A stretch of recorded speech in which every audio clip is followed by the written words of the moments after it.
The way of water connects all things. Keep up for us, boy! Dad, I hear her heartbeat. She's so close. So what does her heartbeat sound like? Mighty. Pandora. This is our home. The humans are returning. They're hunting us. Why do you come to us? We cannot let you bring your war here. I'm a warrior like you. I'm supposed to fight. You do not know the sea.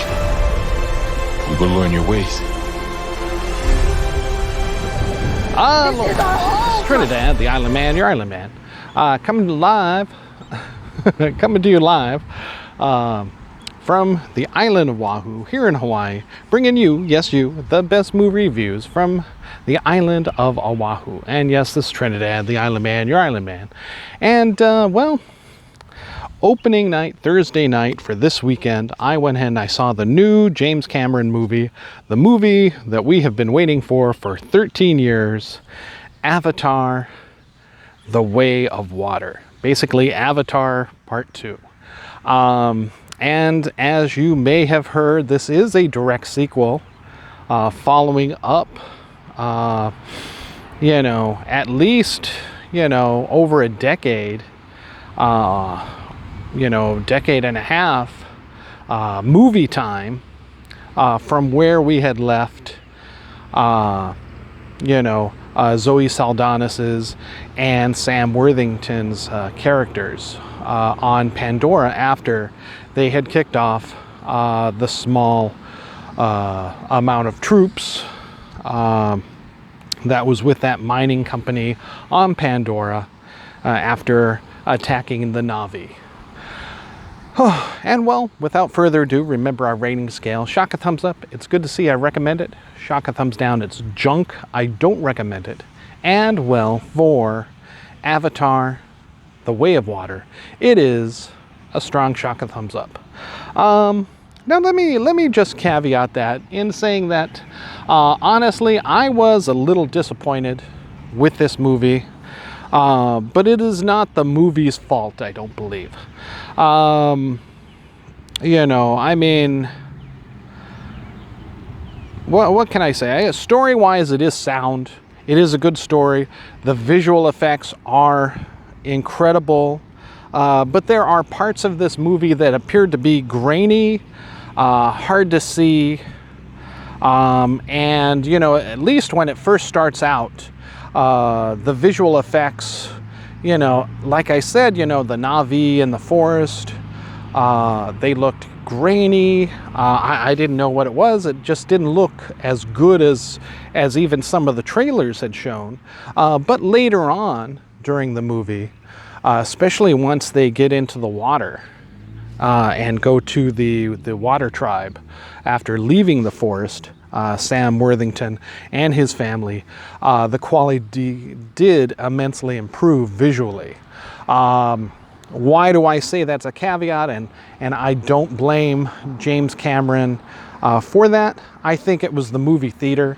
I saw this on standard viewing. I did not see it in IMAX or 3D.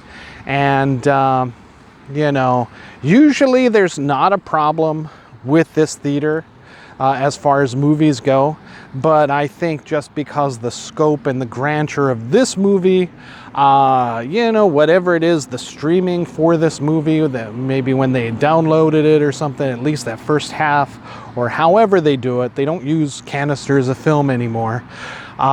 It just didn't look right at the very beginning of the film, and I think that's the theater's problem.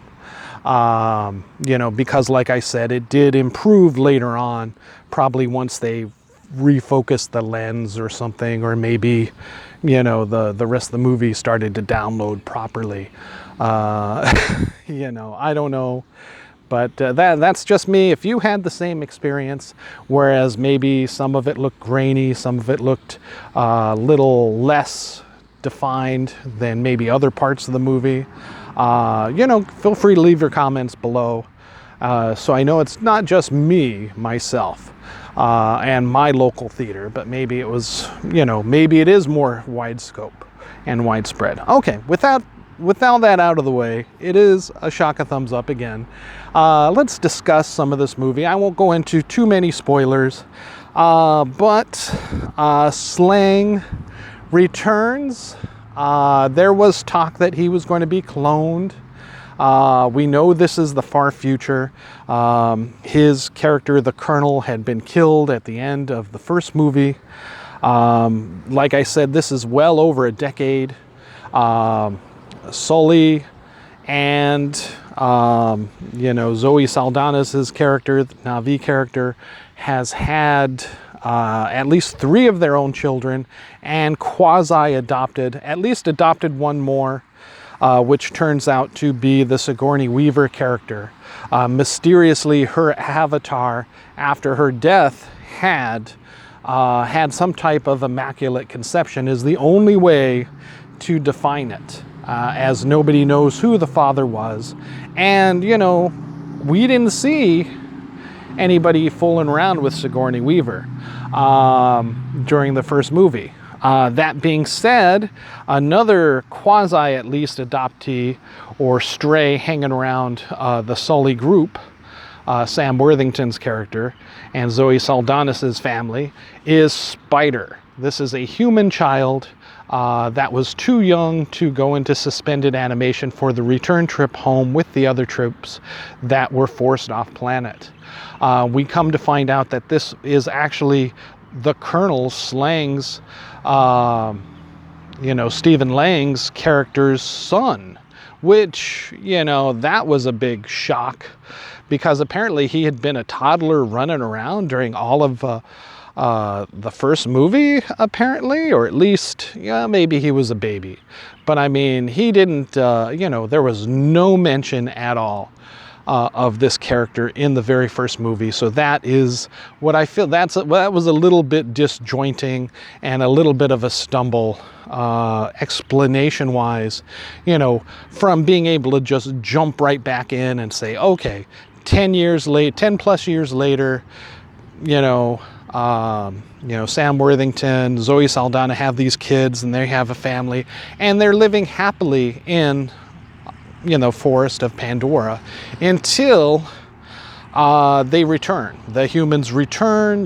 This planet is filled with resources. That mineral alone that the mining company was after in the first movie, along with, we find out much, much more greater things that, the Earthlings, the humans, the corporations, the government, they certainly do not want to give up on this planet. And they're not ready to just call it quits because of one lost battle.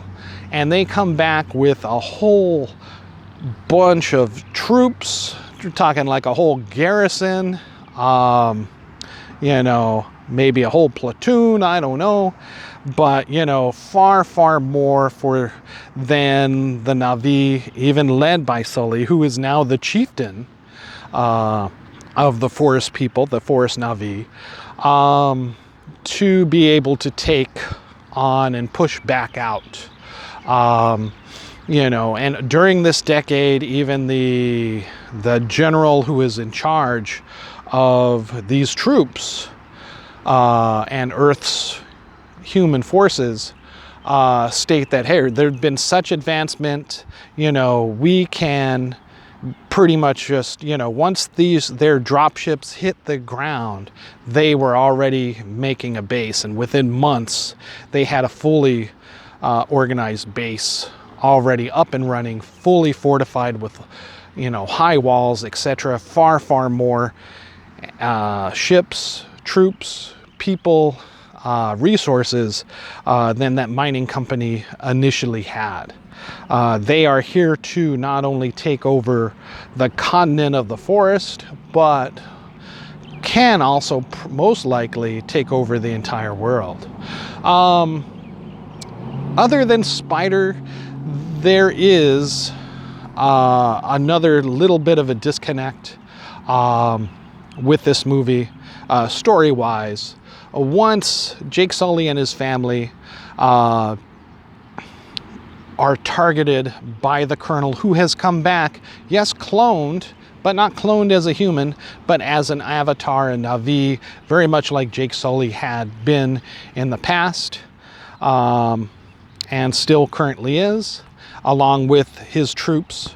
All the men you had seen from the first movie that were killed, their memories were all downloaded and saved and stored into these avatars, Na'vi avatars that they use to go after Sully and the forest people. And the Colonel feels that the most efficient way to stop these guerrilla raids that the forest people are doing, the Na'vi, is to target the chieftain himself and his family, Jake Sully's family and him, and take them out. And thus, seeing the forces that they're up against, knowing that they're directly targeted, he feels that the best move to protect his family is to leave the forest people, pass on the mantle of leadership to another, and flee across the oceans to these sea people, who after a bit of work and struggle, they begin to fit in with their culture, and we see that the differing Na'vi per culture, they have their own beliefs, they have their own ways, living in the water and around the water. They have evolved separately, differently. They have thicker tails. They're not very cat-like, more fish-like per se. Stronger forearms for paddling, webbed almost, digits, and a tail that can propel them through the water, much more than just a slim, sleek cat tail that we had seen with Zoe Saldana's and later Jake Sully's avatar. But unfortunately, they are followed and found by the Colonel and his men and the human forces. And so even there is no safety in the sea tribes, and they are once again smack dab back at war with the humans, and having to battle them directly to defend their family. Now, I say that, this is another stumble of the plot line. You'd think Jake Sully would have been smart enough to know. I could see him sending his family away for safety. Now, Zoe Saldana probably wouldn't have wanted to go, but she could have been convinced to go to protect her children, and Jake Sully stay and continue the fight with the forest people. However, that doesn't happen. They all flee. Thinking, I don't know what Jake is thinking. Well, he wants to protect his family, and that's first and foremost. But he knows that these guys won't stop. He knows they won't stop. And that they'll always be after him, to kill him, to capture him and his family, to use against leverage for them. So, going completely into hiding still leaves the forest people in jeopardy, and all of Pandora. Although maybe he doesn't realize all of Pandora right away, but at least the forest, where these troops are amassed.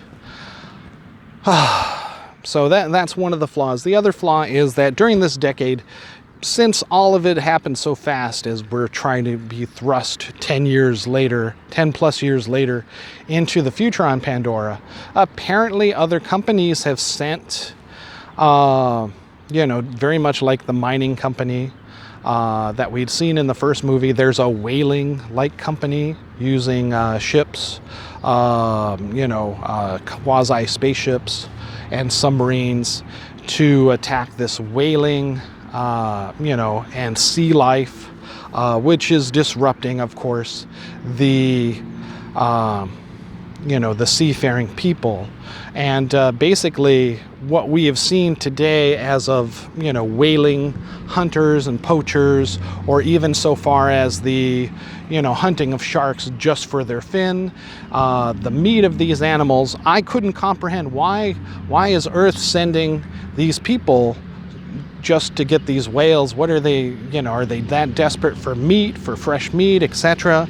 No, it's one particular item, a gland, a secretion of this gland from the whales. They let the rest of the whales waste away in the ocean, like the buffalo on the plains with the Native Americans.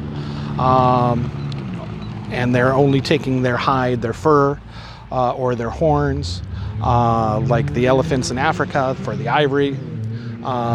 Here they take just one specific gland secretion, which gives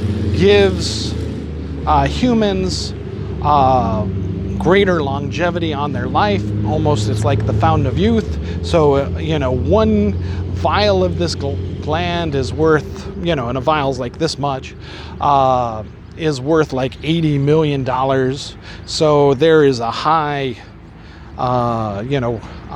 push to take out as many of these whale-like creatures, the tomok, I believe they're called, to get this gland for the richest on Earth, who will gladly pay it to prolong their life hundreds and hundreds of years.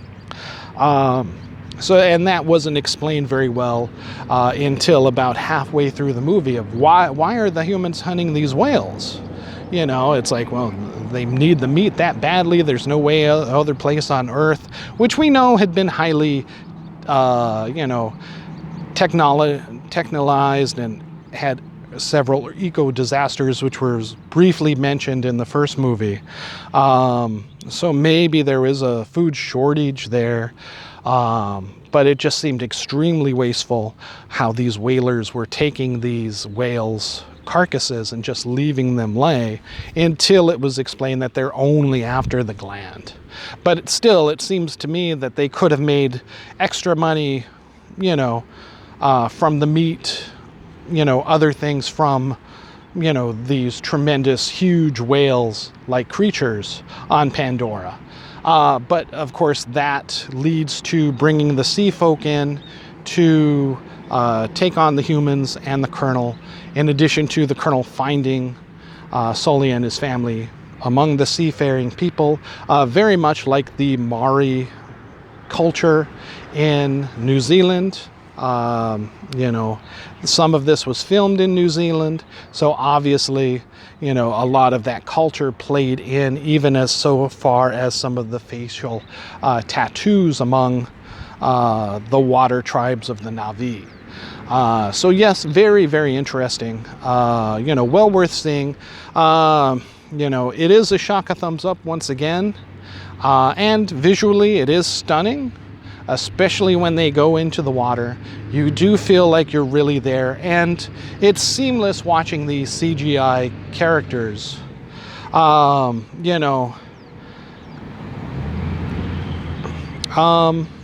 It is seamless. Probably the best CG we've ever seen. Once, maybe the theaters, had readjusted their lenses and stuff. But again, that's not a fault of the movie. But overall, as good as this movie is, it still, has at least the problem of the middle movie syndrome, the middle child syndrome, whereas it doesn't stand on its own.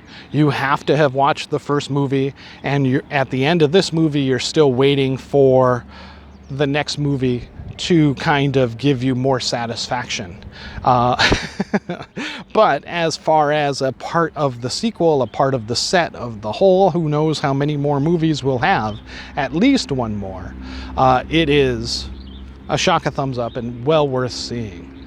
All right. Again, this is Trinidad, the Island Man, your Island Man, giving Avatar 2, The Way of Water, a shock a thumbs up. Go ahead and see it whenever you can. All right, mahalo and aloha.